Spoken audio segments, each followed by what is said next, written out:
গৌতম আগরওয়াল একজন কোটিপতি মানুষ, যার সাথে মানুষ মিলতে পারার জন্য তৃষ্ণার্ত হয়ে থাকে। তার বিয়ে এক ধনী পরিবারের মেয়ে অনন্যার সাথে হয়ে যায়। গৌতমের শ্বশুরবাড়ির লোকেরা তাকে ঘর জামাই রেখে দেয়।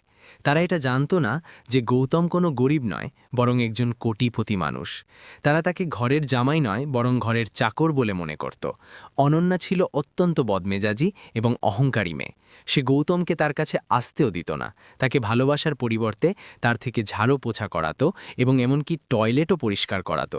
কিন্তু কেন একজন কোটিপতি মানুষ সাধারণ মানুষ সেজে বিয়ে করল, এবং এত কিছু হওয়ার পরেও সে কিছু করল না?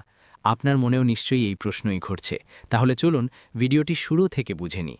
কিন্তু ভিডিও শুরু করার আগে আমি আপনাদের কাছে একটাই অনুরোধ করছি, যে ভিডিওটি আগেই একটা লাইক করে আমাদের চ্যানেলটি অবশ্যই সাবস্ক্রাইব করুন।